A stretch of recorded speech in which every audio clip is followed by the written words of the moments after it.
Hi, back with another review. Let's talk about a few fights on the Peer Pressure card. If it's your first time here, hi, my name's Jacqui-Lee Pryce, former boxer, and I've spent many years as a boxing coach and judge. First, let's talk about the co-main event, Aloys Jr. versus Ellis Zorro for the vacant WBC International Cruiserweight Championship. Aloys Jr. was fast becoming the bogeyman of the British cruiserweight scene. 9 KOs in 11 fights, often dropping his opponent, not once, twice, but sometimes 3 times before finishing them off with a KO. Zorro was Aloys Jr.'s biggest test today. Ellis Zorro had faced the better opposition coming into this fight. He faced Chevron Clark and Jaya Opataya, and he's a former WBO European Cruiserweight champion. And yet still people said he was making a mistake taking on this fight. In round 1, Aloys Jr. took the centre of the ring using his deceivingly long jab, setting the pace for the first round. In round 2, Zorro began to dictate the tempo, keeping Aloys Jr. at the end of his jab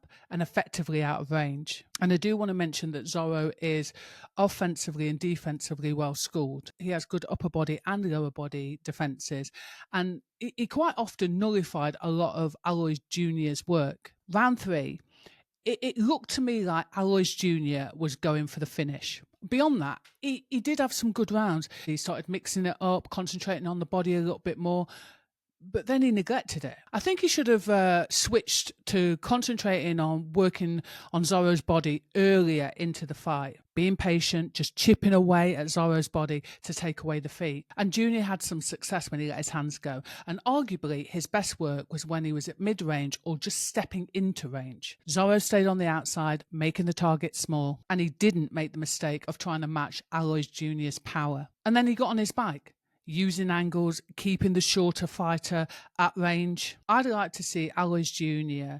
Implement a second phase attack. He actually often resets after being on the offensive or being put under pressure. But if he's in range, he has to learn how to navigate that and come back with double attacks or second phases. Now, some people said the fight was boring, that Zorro was holding on, etc., etc. But to be fair, I see a lot of fighters that are just too proud to hold on. Why not use every tactic that's in the tactic kit bag? And remember, this game is about hit and not get hit. Aloys Jr. won by unanimous decision. The scorecards were questionable.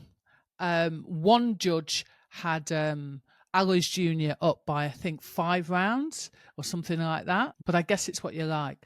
But arguably, Aloys Jr. had the more powerful and eye-catching shots. But to be fair, I think it would have been better to call it a draw. But congratulations to both fighters. Aloys Jr.'s original opponent was Vidal Riley. Now, Frank Warren stated that he offered Vidal Riley the fight, but he turned it down. Riley, prior to this, had stated that he wasn't going to be out until September 2025. Some have accused him of ducking, but is he just, I don't know, boxing to his own time and his own plans? Aloys Jr. will take a lot away from that fight, but equally, Riley would have banked some very vital information. Regardless, that fight has to be made a great British clash. Who wins?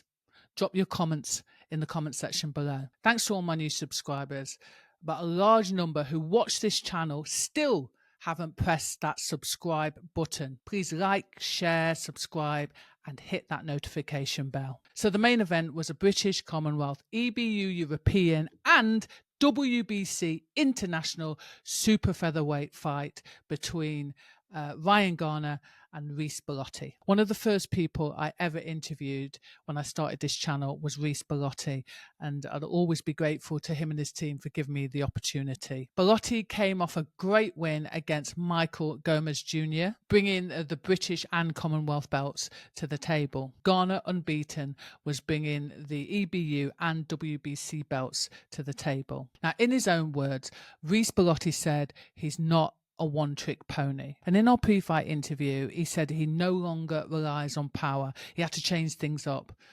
And he has. Both fighters came out the gate pretty fast, high-paced from the off. Garner actually caught Bellotti early on. He sort of threw a jab that turned into a hook. It was a beautiful shot and it rocked Bellotti. He also caught him with a couple of screw shots through the middle, but Bellotti does come back and pressure and try to dominate Garner. Round 2. Bellotti came charging out. He took it up a notch and trying to not let Garner have it all his own way. Round 3, Garner got his timing right. He applied constant pressure. He was often stopping Bellotti from working, and then he'd say a step, half a step out of range, and then he would counter with a lightning speed. That was a point where I'd have liked to have seen Bellotti fainting a little bit more, trying to bring on the pressure fighter. At that point, I would have liked to have seen Bellotti faint a little bit more, trying to draw on the pressure fighter onto something, or apply his own pressure rather than letting Garner get into his own rhythm. But listen, I know it's easier said than done. And to be fair, he did make adjustments throughout the fight. Garner was all over Bellotti. And for a fighter, that can be really, really disheartening. Round 6, we did see Bellotti catch Garner with a gorgeous left hook. And you know Garner definitely felt it. In the following rounds, Bellotti, he never gave up. And he caught Garner with some beautiful right hands. What a fight. Much respect to Bellotti.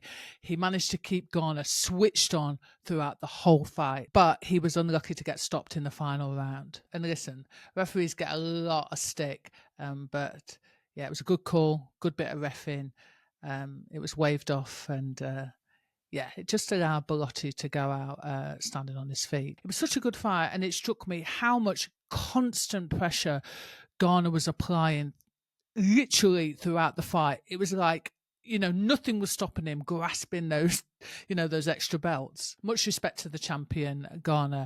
Last few rounds, Garner was in his flow, and he showed, a lot of class. His footwork, timing, pressure, punch combination, I could go on, but listen, they were all on point. Listen, the road hasn't been easy. He said to me at the launch presser that he owes his current career to his children and his partner. She believed in him when he'd lost faith, and the kids give him purpose. And of course, obviously, he praised Frank Warren for sticking with him over the years. Check out my pre-fight interview here. Ryan Garner is now the European, British, Commonwealth and WBC International Super Featherweight Champion. Next up, World Honours.